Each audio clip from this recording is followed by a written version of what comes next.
2026년 4월의 새벽 5시 알람이 울리기도 전에 눈을 뜨는 사람들이 있습니다. 이들은 뉴스를 켜고 환율을 확인합니다. 원달러 환율이 또 올랐습니다. 어제보다 10원, 지난주보다 50원, 작년 이맘때보다는 200원 가까이. 숫자가 오르는 화면을 보며 커피를 한 모금 마십니다. 쓴 맛이 입안에 퍼집니다. 회사 근처 식당 메뉴판에는 가격 스티커가 겹겹이 붙어 있습니다. 김치찌개 8,000원 위에 9,000원, 그 위에 만원, 3년의 물가가 3겹의 스티커로 남았습니다. 점심시간마다 이 스티커를 보는 직장인들은 말없이 주문합니다. 먹어야 하니까요. 저녁이 되면 은행 앱을 엽니다. 통장 잔고를 확인합니다. 숫자는 분명 늘었습니다. 그런데 이상합니다. 마음은 더 불안합니다. 열심히 모았는데, 성실하게 저축했는데 왜 삶은 더 팍팍해지는 걸까요? 이런 모순 속에서 사람들은 질문을 던지기 시작합니다. 내 노력은 어디론가 새어나가고 있는 건 아닐까? 보이지 않는 구멍이 통장 어딘가에 뚫려 있는 건 아닐까? 매일 출근하고 월급을 받고 저축하는데도 왜 미래는 더 멀어지는 것처럼 느껴질까요? 같은 회사에 같은 날 입사한 두 사람이 있습니다. 김민준과 이지혜. 같은 월급을 받고 같은 팀에서 일합니다. 비슷한 나이, 비슷한 꿈. 둘 다 성실합니다. 둘 다 미래를 준비하고 싶어 합니다. 1년이 지났습니다. 민준은 월급이 들어오면 은행 통장에 차곡차곡 저축했습니다. 금리는 0.1%. 그래도 안전하다고 생각했습니다. 원금이 보장되니까요. 1년 동안 모은 돈이 1,000만 원을 넘었습니다. 그는 자신에게 보상을 주고 싶었습니다. 해외여행을 계획했습니다. 여행사 사이트에서 패키지 상품을 알아봤습니다. 가격을 보고 당황했습니다. 작년에 친구가 다녀온 같은 상품인데 200만 원이나 더 비쌌습니다. 환율 때문이었습니다. 작년 이맘때 1,300원대였던 환율은 지금 1,500원에 육박합니다. 돋게텐 1,000만 원인데 바꿀 수 있는 달러는 눈에 띄게 줄어들었습니다. 민주는 계산을 다시 해봅니다. 원화 잔고는 늘었지만 달러 가치로 환산하면 오히려 줄어든 셈이었습니다. 저축은 했는데 자산이 줄어들다니요. 어떻게 이런 일이 가능할까요? 마트에서도 같은 감각이 반복됩니다. 라면과 우유를 담고 계란 한 판을 집었을 뿐인데 계산대 숫자가 훌쩍 뜁니다. 예전이면 충분했던 금액이 이제는 부족합니다. 수입 원재료, 연료비, 사료비, 운송비, 환율은 생활의 모든 비용을 천천히 끌어올립니다. 통장의 숫자는 그대로인데 살 수 있는 세상은 좁아집니다. 민주는 혼란스럽습니다. 자신이 뭘 잘못한 걸까요? 성실하게 일했고 아껴 쓰고 꾸준히 모았는데요. 같은 시각 이지혜는 증권 계좌를 확인하고 있었습니다. 그녀는 민준과 다른 선택을 했습니다. 월급의 일부를 미국 S&P 500 ETF에 투자했습니다. 주변 사람들은 말렸습니다. 환율이 이렇게 높은데 무슨 달러 투자냐고. 하지만 지혜는 듣지 않았습니다. 1년이 지난 지금 그녀의 계좌는 단순하지 않습니다. ETF 가격은 오르내렸지만 환율 상승이 원화 기준 평가액을 받쳐주었습니다. 민준이 체감한 구매력 하락을 일정 부분 방어해낸 셈이었습니다. 민준은 퇴근길 지하철 안에서 생각합니다. 내 월급만 빼고 다 오른다는 말이 농담이 아니었구나. 열심히 번 돈의 가치가 잠자는 사이에도 일하는 동안에도 조용히 녹아내리고 있었습니다. 소리 없이 보이지 않게 확실하게요. 이건 개인의 문제가 아니었습니다. 나태함이나 과소비 때문도 아니었습니다. 더 크고 거대한 힘이 개인의 노력을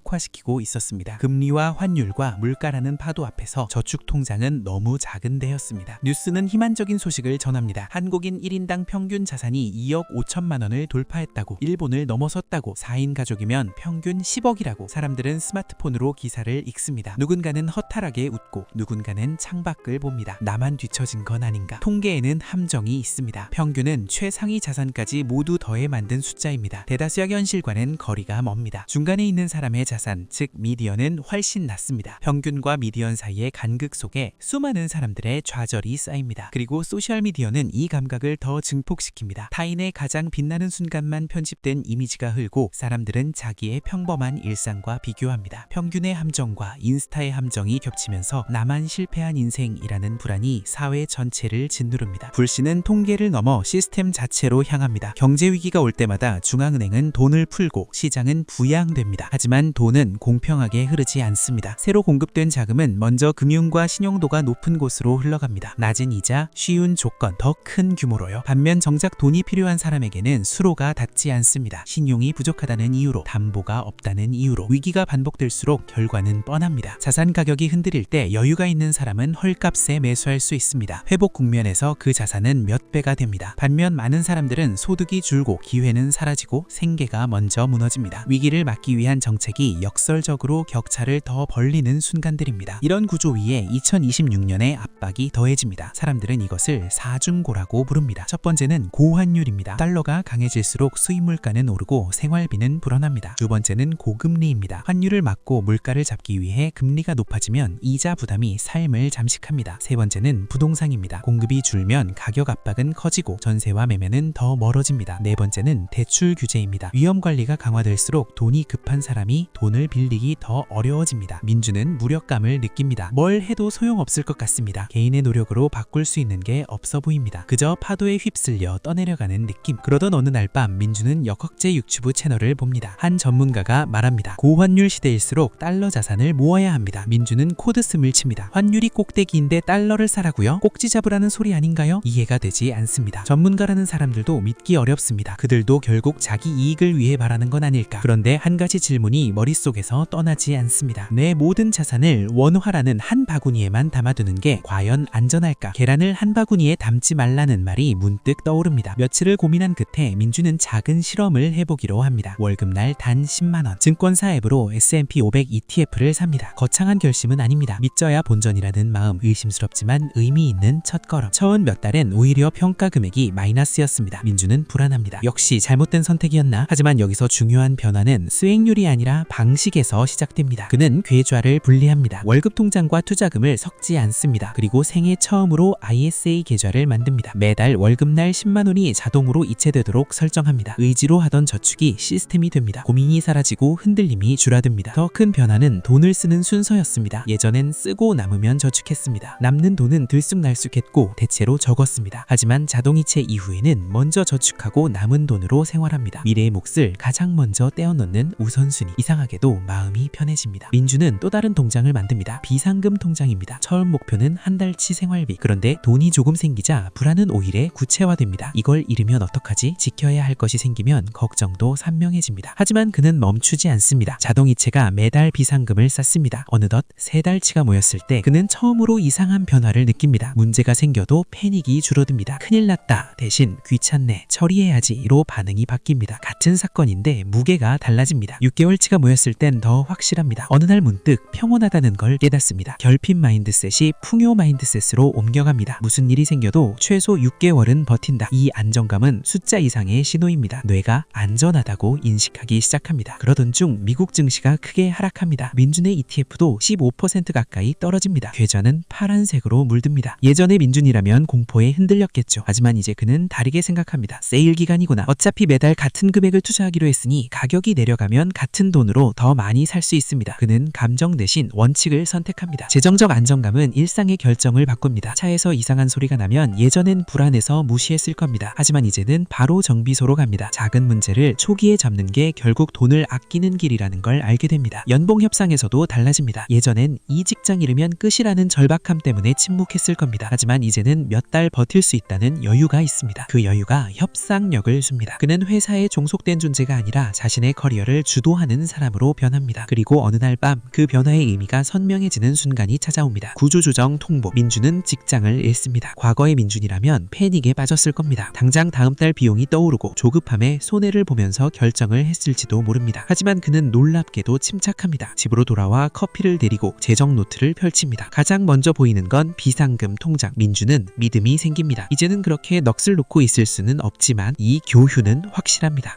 저의 우댁 말씀 정주 부탁드려도 될까요? 먼저 라면을 샀는데 그게 달러 자산이었기 때문인지 모르겠지만 달러 자산이 갖고 있는 의미, 쌓이고 쌓이는 진폭 효과. 저 다음번에 좀 더 물으시면 말씀드릴게요. 아까 말씀드렸던 모든 것은 하나의 해답이었습니다. 이런 종류의 철학을 가진 분들도 계실 수 있겠죠. 그렇다면 답은 여기로 이어집니다. 위기와 불확실성이 커질수록 많은 자금은 안전자산인 달러로 이동합니다. 그때 원화 가치가 약해지면 달러 자산의 원화 평가액은 상승할 수 있습니다. 원화 바지로 사는 사람에게 달러 자산은 모험이 될 수 있습니다. 모든 걸 해결하진 못하지만 한쪽이 무너질 때 다른 한쪽이 버텨주는 구조. 그리고 S&P 500에 대한 적립식 투자는 예측 게임이 아닙니다. 미국의 대표 기업들 그리고 자본주의 시스템의 장기 성장에 대한 투자입니다. 역사 속에서 시장은 수없이 흔들렸습니다. 공황, 버블, 금융위기, 팬데믹, 공포의 순간은 반복됐지만 장기적으로 시장은 회복을 거듭해왔습니다. 핵심은 타이밍이 아니라 시간이었습니다. 얼마나 오래 시장에 머무느냐. 여기에 세금이라는 현실이 붙습니다. 같은 수익률이라도 세금이 복리의 결과를 크게 바꿉니다. 그래서 절세 계좌의 의미는 단순한 절약이 아닙니다. 장기적으로 부의 크기를 결정하는 구조입니다. ISA, 연금저축 같은 도구는 수익률보다 먼저 시스템을 바꾸는 선택이 될 수 있습니다. 이제 마지막 질문을 던져야 합니다. 2026년 경제가 어떻게 흘러갈지 그 누구도 확신할 수 없습니다. 금리도, 환율도, 시장도 예측은 늘 빗나갈 수 있습니다. 그러므로 중요한 건 예측이 아니라 대비입니다. 통제할 수 없는 바깥을 걱정하기보다 통제할 수 있는 내 행동을 설계하는 것. 매달 일부를 꾸준히 떼어놓는 행동. 원화와 달러로 위험을 분산하는 행동. 공포와 탐욕에 휘둘리지 않고 원칙을 지키는 행동. 비상금을 쌓아 판단력을 지키는 행동. 작은 행동이 쌓여 큰 파도를 넘는 힘이 됩니다. 미래는 아무도 책임져 되지 않습니다. 결국 내가 준비해야 합니다. 물론 이것이 유일한 정답은 아닙니다. 누군가에게는 부동산이, 누군가에게는 금이, 누군가에게는 현금 비중이 더 맞을 수 있습니다. 나이와 소득, 가족 구성, 위험 감수 성향에 따라 최적의 전략은 달라집니다. 하지만 질문은 분명합니다. 나의 재정은 건강한가요? 나는 예측 불가능한 위험에 얼마나 대비되어 있나요? 나의 자산은 나를 자유롭게 하나요? 아니면 더 묶어두나요? 저도 갑자기 좀 불안해지는데요. 2026년 거대한 경제의 파도는 모두에게 똑같이 밀려올 것입니다. 그 위에서 당신은 어떤 배를 타고 있을 것입니까? 그리고 그 배의 키는 지금 누구의 손에 쥐어져 있을 것입니까?